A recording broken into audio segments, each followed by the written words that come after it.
I posted this picture on Facebook this weekend. I'd like to thank my friend Ayla for sharing this with me.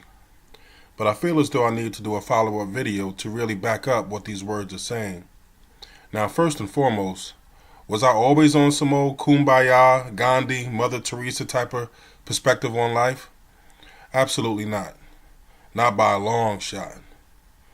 There was a point in time when I was completely immersed in discovering the hidden history and accomplishments of African Americans in this country and all over the world.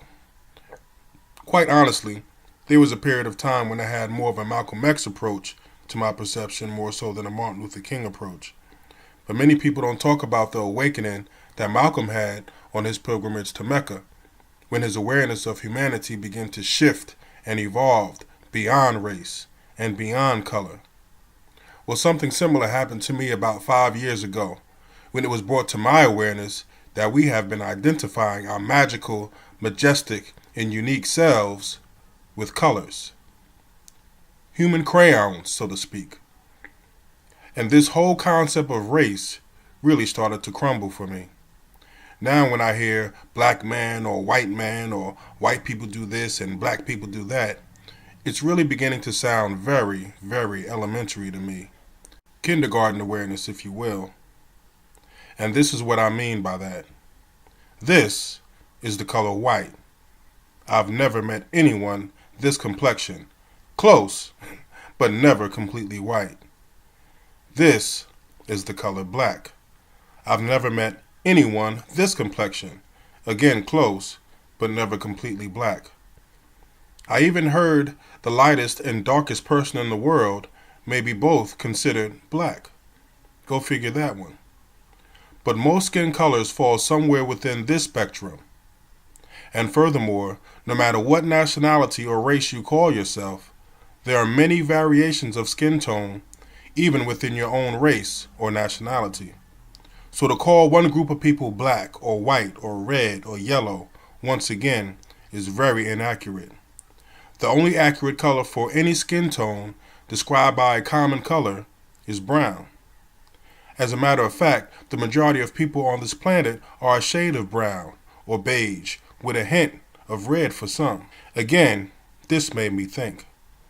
I also discovered that some so-called white celebrities and notable people are really so-called black, like Carol Channing, rock stars Slash, Daughtry, and Pete Wentz, MMA fighter Ronda Rousey, and news correspondent Soledad O'Brien. Even this guy, J. Edgar Hoover, of all people, some people believe that he was also black. That's what really did it for me. Can race really be an illusion? And furthermore, we all know there are people that we recognize as so-called black, but they're really Latinos, Asians, Indians, and yes, there are even so-called black Europeans. There's a movie called The Human Stain with Anthony Hopkins that really goes in on identity swapping. Black Like Me and Imitation of Life are two other popular classics on this topic.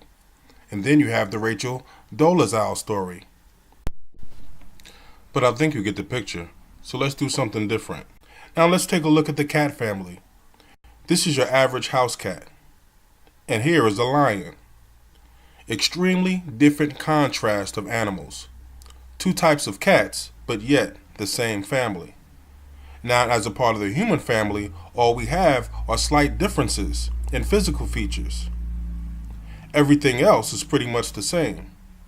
We're a lot more alike than we are different. The biggest difference is our sense of awareness to this fact. Now, I'm not saying everyone has to be the best of friends or the concept of race is suddenly going to disappear. But if each person makes some adjustments to their awareness and perception of how we see each other, well, you never know.